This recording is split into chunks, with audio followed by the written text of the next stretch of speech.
Hey, what is going on, everybody? It's Shady here, and I'm back with another video. And Azur is back in the tower, so let's go check out what this creepy tentacle man has in store for us.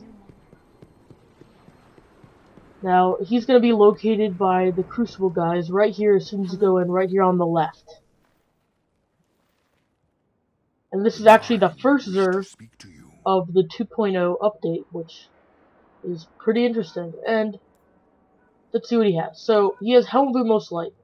This is a pretty solid striker helmet. It's, the perk for Death from Above and Headstrong are pretty useful, especially if you're like going to get like Striker somebody while trying to maintain like a kind of safe distance. You can kind of just go up high from pretty far away actually, and then just swoop down, kind of like Superman, and ground pound them.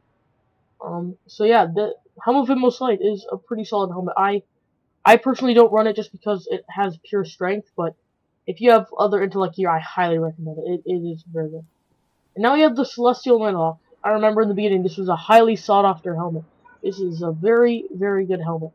The main perk here, Big Game, fires one shot, delivering 6 times damage, which gives you Keyhole for overpenetration. So Keyhole basically means that you can shoot through multiple enemies at once, and one shot. So you gotta make it count, but it will do a lot of damage, especially with Solar Bird. And it's also got replenish super energy when you kill an enemy with a grenade, and increase super energy from killing minions of the darkness.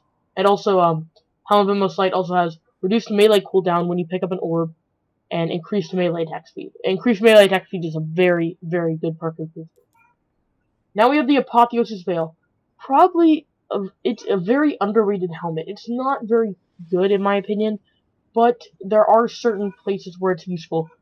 Where I use it, personally, on my Warlock, which is my main character, is the Crota's End hard mode, because there is when it shines, because not only do you have Infusion, which is a really good perk, because there's no Chalice, and you don't have to use red, but when you activate your super, it triggers health regeneration.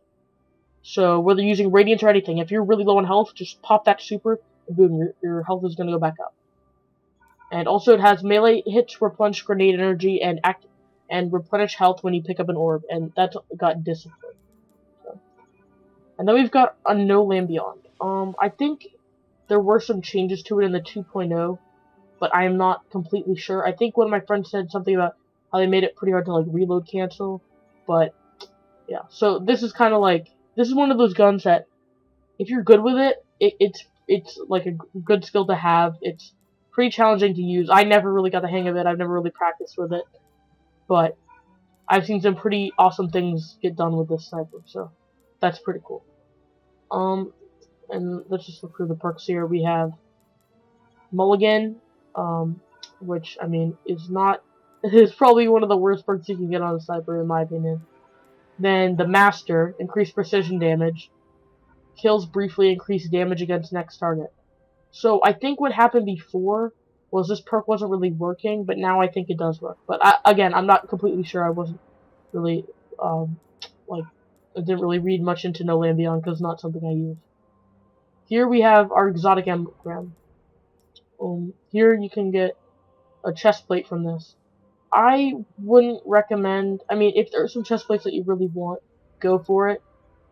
But I wouldn't really, if you have like some of this stuff or anything, if you're just looking for a certain chest plate, I'm not sure if I would really recommend spending most of light this week, because again, like the Taken King is going to be coming out next week, and if I were in your shoes, I mean, personally, I'm just going to be saving up a lot of my stuff. Like I did buy a lot of heavy hemosynthesis, but I'm trying to save up most of my modes of light. So now we're kind of short on Curios and things like that, but we've got Plasma Drive and Emerald Coil. And something else they did was they reduced it from 5 for one strange coin to 3, which I don't know. I don't really like that because you can't like really give yourself an even 100 now. Like which I mean it's not that big of a problem, but I think 5 for 1 was much better. But still, their heavy hemosynthesis very important. I really hope they keep these in Taken Kings, or which I'm sure they will. But there was that really long period where there was no heavy ammo synthesis from Xur, and everybody just ran out, and it was pretty bad. So that's what Xur has this week. As you can see, the creepy tentacle man. But I mean, overall, it's a pretty good week. Like, the guns weren't that great, but most of that armor was, I mean, it has its useful. Celestial Nighthawk is a definite must-have for a hunter, and Helm of Inmost Light is definitely something you should pick up. And I mean, Apotheosis Veil. If you're not a warlock or anything, I wouldn't recommend it. But if you're kind of someone who likes doing Crota's End a lot, pick it up. And you never know, there might be something in the Taken King that it's very useful for. So thanks for watching, guys. I really hope you enjoyed the video. Stay tuned for next week when we're gonna have another Xur video for the first Taken King Xur, and also some Taken King videos when it launches. I hope you guys enjoyed. Don't forget to subscribe and like the video, and comment in the comment section what you guys really want Xur to sell.